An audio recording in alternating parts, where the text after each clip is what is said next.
actually goes a long way toward explaining why I'm standing before you this morning. One of the other deacons wasn't able to speak this morning, so I volunteered without any inspiration or any other clue as to what I would talk about, trusting that somehow God would hear me and I would have a topic before I made it up to this microphone.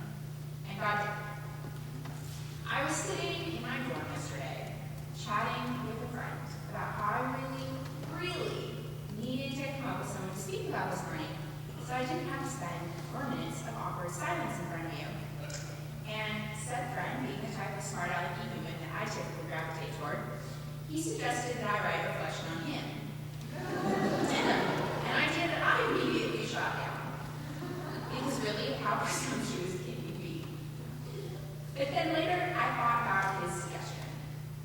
I ran through the possibilities in my mind. If I were going to reflect on a friend who had been like a snake to me, which one would I choose?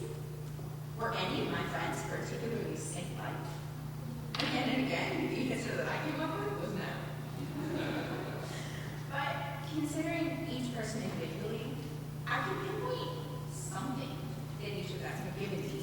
Something that I had learned, some time that I had been supported, some aspect of my life that was made better by them having been in it. And I decided, collectively, as a group, they were missing. I grew up in a small, semi-rural area in eastern Kentucky. For most of my life, I was surrounded by people who looked like me, talked like me, and held more or less the exact same values that I did. The idea of diversity was such a non-issue in my life.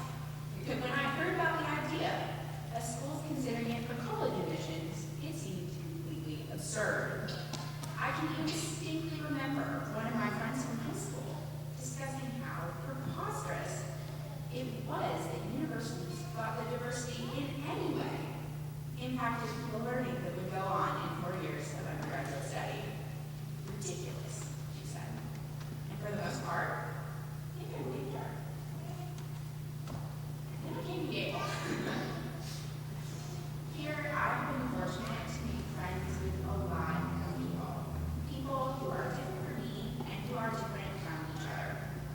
I've made friends with people of other cultures, religions, political views. I've met people with different senses of humor, tasting clothing, and ideas about the acceptability of reading more celebrity gossip than classic literature. I've judged and been judged for my religious beliefs, my ideas about gun control, the fact that I've seen all the Twilight movies at midnight the night they were released. But I have learned so much because I've had to rethink my standards and my beliefs. I've had to realize that not everything is black and white. Being here, knowing these awesome people, has been challenging in ways that I never thought friendship could be. When you see the world fundamentally differently from another person, who you then spend large amounts of time with, you begin examining your ideas for reason. You find out what you really believe, but better yet, find out why. Sometimes a light-hearted conversation with my friends late at night will turn into an hours-long discussion on our different views of the universe, after one of us asks the other why we believe that. And for me, having to articulate my beliefs to others on such a regular basis has given me great opportunity for self-examination, an opportunity to understand myself, especially my religious beliefs. Because when you come from somewhere where everybody believes the same thing that you do, you never have to think about it. Why does intent matter? Can't you just follow the rules and call it good? Do I believe in a literal, physical hell? Let's go from there. Is evolution a thing? If it is, does that mean God's not? Is the idea of a personal God even reasonable? Why would an all-powerful deity care about one insignificant human? Is all human life sacred? All the time? What's a human life? The list of questions goes on and on, probably more than I can name in hours, much less 5 minutes. But the point for me is that without the friends I've made here, many of these never would have been questions that I would have asked myself. At least not very seriously. When everyone else is just like you, it's tempting to just assume that their beliefs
pick over, people we couldn't pick. I'm fortunate enough that there were at least a couple people I think we were talking about today. And in the end, I ended up choosing my grandma Lois. So, there's nothing I have to say about her. There are a lot of... There it goes. Okay. There are a lot of things to say about one of the most special people I'll ever have in my life. So here's what you should know up front about my grandma and what I knew about her throughout most of my life. She was incredible. She was a farmer's daughter and a farmer's wife, and birthed yet more farmers. She lived most of her life in rural Nebraska and Wyoming.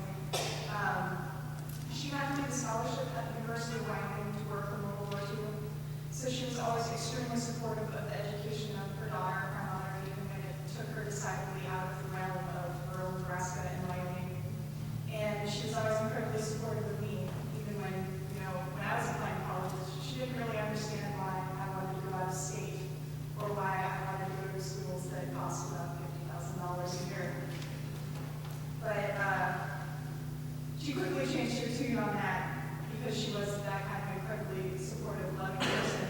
When we visited her in Cheyenne, I think, must have been my freshman year, I remember when we were picking out shirts in the men's big and tall section of Dillard's for my uncle, she was turned to the sales clerk and out of nowhere said, "This is my granddaughter who goes to Yale in Connecticut." It's a big deal. She was supportive in all the realms of her life. As some of you probably know, my older brother is disabled, and she worked throughout her life. She always worked so hard to take care of him and to help my parents in taking care of him. And when she got older, she got sicker. It was one of the things that she was saddest about, that she was no longer physically able to take care of him. So in the 2 decades that I knew her, my grandma's first priority was always to be there for her family and to be where her loved ones needed. Which I can personally say is very far from sunshine and roses with some of my family members.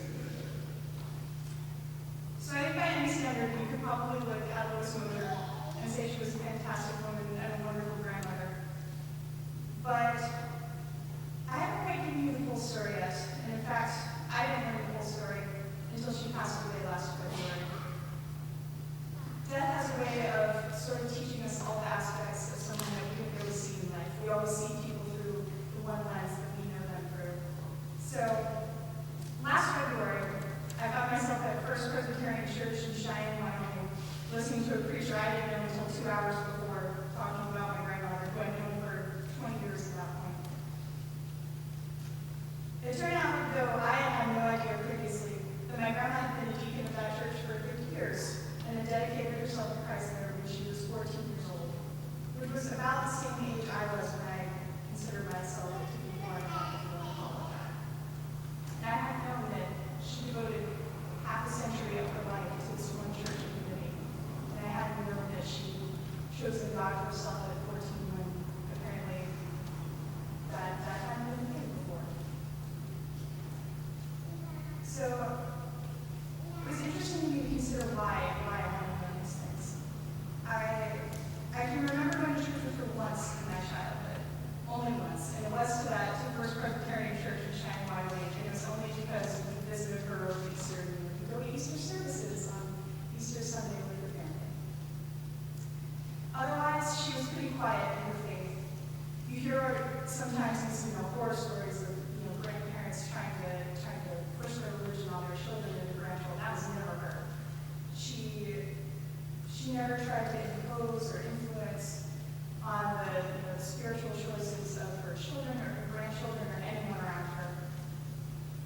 Faith was her own personal joy, and I like to think that since she had chosen God on her own as a teenager in the Great Depression, she knew the importance of believing from within and not because of outside influence. I can only speak to my time with her, but to me she exemplified the willingness to give of oneself that we are supposed to embody as Christians. I probably got to very poorly paraphrase some of the Gospels, but the way I understand Jesus' picture of a true disciple is as someone who is humble in all things in all areas of life. That whoever is last will be first. That you shouldn't brag about your godliness, but wash others' feet. That true love of God isn't something you're supposed to broadcast, and you're not supposed to be self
out of it to reach all the way to God, I remember how I'm supposed to be